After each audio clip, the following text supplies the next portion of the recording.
Se você ainda acha que viver de dividendos e viver de renda passiva é a mesma coisa, a gente tem que conversar. Não são. E confundir essas duas coisas pode ser a diferença entre construir patrimônio de verdade e passar anos focando em dividendo do jeito errado, vendo o dinheiro pingar na conta todo mês, enquanto o patrimônio que devia estar crescendo mais não consegue chegar no seu objetivo. Eu vou te mostrar nesse vídeo o que renda passiva realmente é, por que dividendo não é dinheiro grátis e nunca foi, e como de fato gerar renda passiva nos seus investimentos sem destruir seu patrimônio no meio do caminho. Seja muito bem-vindo ao meu canal. Meu nome é Raquel Zuc Silveira, sou mestre em economia, especialista em investimentos e falo sobre dinheiro de um jeito que você entende. Renda passiva é todo o dinheiro que seus investimentos geram sem precisar do seu trabalho. Ponto final. Pode ser o rendimento de um Tesouro Selic, pode ser a valorização de um ETF, pode ser um aluguel de um imóvel físico ou o dividendo de uma ação. Tudo isso é renda passiva. Acontece que no Brasil a gente criou uma cultura de que renda passiva é igual a dinheiro pingando na conta todo mês e que isso só acontece se você investir em fundo imobiliário ou em alguma ação que paga dividendo. Essa confusão faz com que muita gente monte uma carteira de investimento em torno de uma métrica que na prática não mede bem o que ela imagina. Dividendo e até mesmo juros sobre capital próprio, todo tipo de provento que pinga na sua conta, é só uma das formas de ser remunerado. A outra é a valorização do preço. E o que importa de verdade para a construção de patrimônio é a soma das duas, que é o que nós chamamos de retorno total. Quando você investe, por exemplo, em renda fixa que não paga cupom, ou em ETFs de acumulação, ou em ações que não distribuem dividendos, mas reinvestem o lucro, você também está tendo renda passiva. Só que ela está dentro do ativo, fazendo seu patrimônio crescer, em vez de pingar na sua conta e te dar aquela sensação gostosa de recebi alguma coisa esse mês. E essa sensação, apesar de poder te ajudar a se manter investido, especialmente no início, pode te custar muito caro no longo prazo. Eu explico. Dividendo não é um dinheiro que surge do nada, a mais, como um presente que a empresa te dá. O dividendo é o dinheiro que fazia parte da empresa ou do fundo imobiliário e que sai do caixa dela e vai para o seu bolso. Vamos entender isso na prática, com números, de uma forma muito didática. Quando uma empresa vai distribuir um dividendo, ela publica um comunicado ao mercado dizendo quanto ela vai pagar, quando vai pagar e qual é a data limite para você ter direito a receber esse provento. Essa data limite se chama data com. No dia seguinte, que é a data X, o preço da ação é ajustado para baixo, descontando exatamente o valor daquele provento. Por que isso acontece? Pensa o seguinte, imagina que uma empresa tem um patrimônio total de 100 milhões de reais. Desse valor, 80 milhões estão em coisas físicas, como imóveis, fábricas, maquinário, e outros 20 milhões são puro dinheiro no caixa. E o caixa faz parte do patrimônio da empresa. Quando essa empresa decide distribuir, digamos, 5 milhões em dividendos para os acionistas, de onde é que sai o dinheiro? Exatamente, do caixa. Esse dinheiro sai da conta da empresa e vai diretamente para sua conta na corretora, ou seja, o caixa da empresa caiu de 20 para 15 milhões. Consequentemente, o patrimônio total da empresa já não é de 100 milhões, mas sim de 95. Como a empresa literalmente passou a ter menos patrimônio e a ação nada mais é que um pedacinho desse patrimônio, o preço dela tende a acompanhar essa queda. Por isso, esse ajuste no preço da ação ou do fundo imobiliário acontece automaticamente. Não é uma perda de dinheiro, é só um ajuste contábil obrigatório para refletir que uma parte do valor da empresa foi transferida para você. Parece óbvio quando você vê assim, né? Só que a maioria não enxerga isso na prática porque o preço da ação não fica parado, descontado em 9,50. Ele continua oscilando com o mercado. E aí a pessoa acha que ganhou os 50 centavos de dividendos e que a ação voltou sozinha. Mas a ação não volta sozinha. Ela sobe ou desce dependendo da qualidade do negócio, dos resultados do mercado. O dividendo em si não cria valor extra nenhum. Ele só transfere o dinheiro de dentro da empresa para sua conta. E olha o perigo. Se você recebe o dividendo e gasta, você literalmente consumiu um pedaço do patrimônio que estava investido. É como se você tivesse vendido uma fatia daquela ação e gastado. Se você não reinvestir, aquele dinheiro saiu do preço e nunca mais voltou. A mesma lógica vale para fundo imobiliário. Quando o fundo distribui o rendimento, ele sai do patrimônio do fundo. E para cupom de título de renda fixa também vale, por exemplo, quando o Tesouro paga cupom semestral. Aquele dinheiro sai do estoque investido e vai para o seu bolso. Se você não reinvestir, é como se fosse um saque. Agora eu quero te mostrar um gráfico que devia ser obrigatório antes de qualquer pessoa montar uma carteira de dividendos. Vamos pegar aqui o HGLG11, que é um fundo imobiliário conhecido pelo seu excepcional retorno ao longo dos anos, sendo um dos fundos mais antigos da bolsa, com distribuição de dividendos de quase 9% nos últimos 12 meses. De março de 2011 até junho de 2026, o HGLG11, já considerando os dividendos reinvestidos, rendeu 536%. Mas no mesmo período, considerando somente o preço da cota, ou seja, gastando os dividendos todos sem reinvestir, ele rendeu só 44%. A inflação do período correspondente foi de 135%. Ou seja, de todo o ganho que o HGLG11 deu, a esmagadora maioria veio dos dividendos reinvestidos.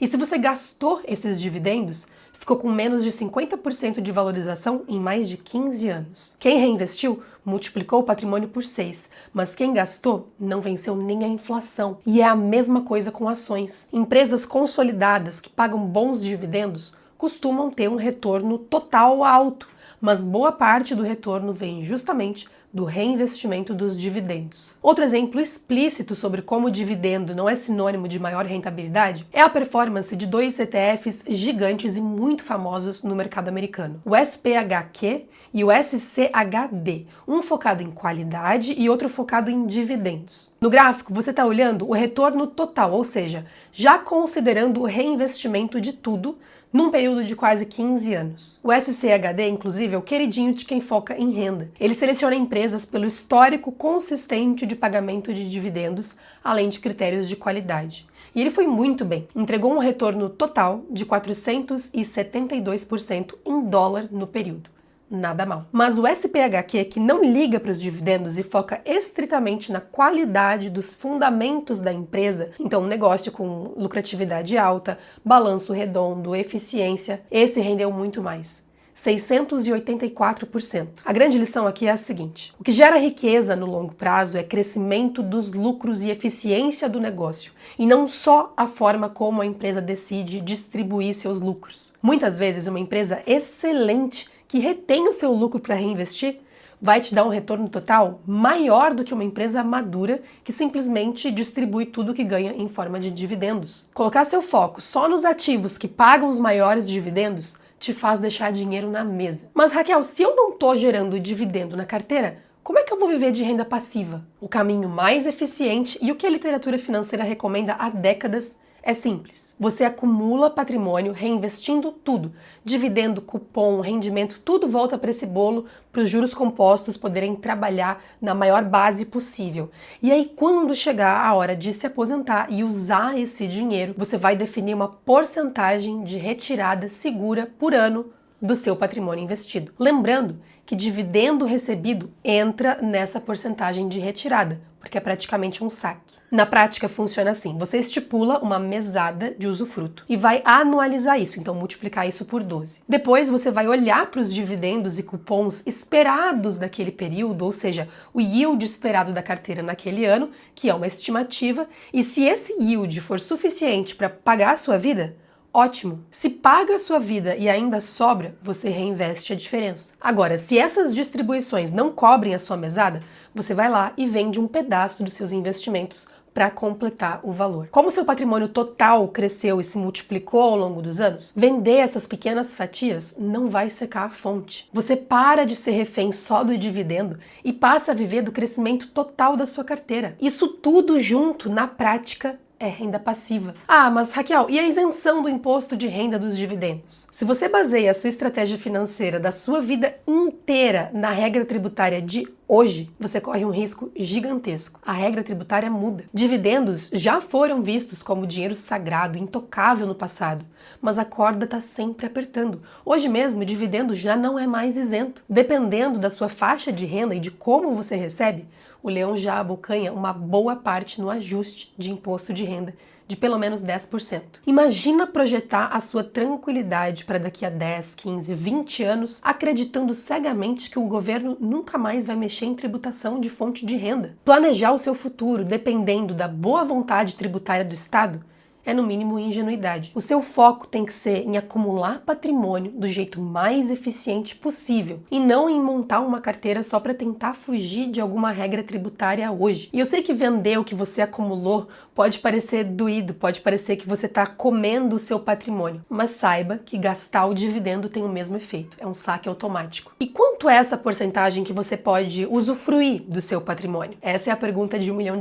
que todo mundo quer saber e depende muito da sua carteira, da sua idade de usufruto e de até quando você quer que esse patrimônio dure, para sempre ou somente até alguma idade determinada. A lógica original de uma taxa de saque segura nasceu com uma regra lá em 1994, criada por William Bengen, que apontou 4% ao ano como uma taxa inicial segura para o dinheiro durar pelo menos 30 anos, ou mais. Ao longo do tempo, essa taxa foi reavaliada por diferentes trabalhos e se mantém bastante sólida em linhas gerais. Trazendo isso para o Brasil, alguns estudos adaptados que utilizaram o retorno desde o Plano Real mostram que para carteiras diversificadas, essa faixa ao redor de 4% também se valida como um excelente ponto de partida para o seu planejamento, com grande chance do patrimônio durar por décadas, mantendo o poder de compra. Então, se você acumulou R$1 milhão investido, por essa lógica de patrimônio perpétuo, poderia usufruir de uma renda passiva de R$40 mil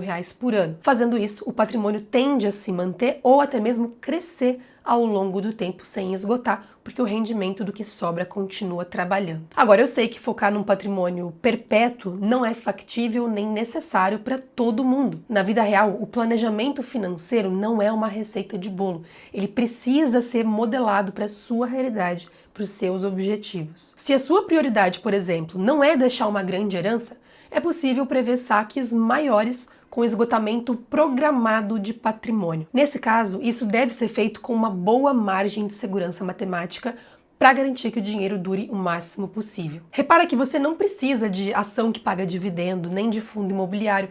Você pode ter uma carteira, por exemplo, inteira de ETFs de acumulação e renda fixa, que nunca pinga um centavo na sua conta. E mesmo assim, conseguir gerar renda passiva sacando uma fatia quando precisar, lá na frente, se você precisar. A renda passiva não está no dividendo, está no patrimônio. Se o objetivo é acumular patrimônio para gerar renda lá na frente, o jeito mais eficiente de fazer isso é usando ETFs de acumulação. Nele, os dividendos que as empresas pagam são reinvestidos automaticamente dentro do próprio fundo. Esse dinheiro não sai do patrimônio, não é tributado, você não precisa abrir a corretora para comprar tudo de novo quando pinga dinheiro na conta e não se preocupa com rebalanceamento, vender uma empresa, comprar outra, porque o fundo faz isso tudo por você e o custo disso é baixíssimo. Na hora de escolher os seus investimentos na fase de acumulação, não foca no que gera dividendo, foca em construir a melhor combinação de ativos na sua carteira, que faz sentido para o seu perfil e nas teses em que você realmente acredita para longo prazo. O foco tem que ser no crescimento total da carteira. Se você quer aprender a começar a investir montando uma carteira de investimentos diversificada e inteligente, do zero, com cada peça em seu devido lugar, eu criei o Como Investir do Zero. Além das aulas e carteiras de exemplo, você garante 1 ano de mentorias mensais em grupo comigo, ao vivo. O link está na descrição e eu te espero lá. Agora me conta nos comentários, você reinveste todo o dividendo que recebe ou já usa uma parte? Essa pergunta sozinha já diz muito sobre em que fase você está e o que você precisa ajustar. Se esse vídeo te fez olhar para sua carteira de outro jeito, se inscreve aqui no canal. Aqui a gente fala de investimento com profundidade, mas de um jeito aplicável à vida real. E se você conhece alguém que está montando uma carteira inteira de dividendo, achando que está fazendo a coisa certa, manda esse vídeo para ela. Te vejo no próximo.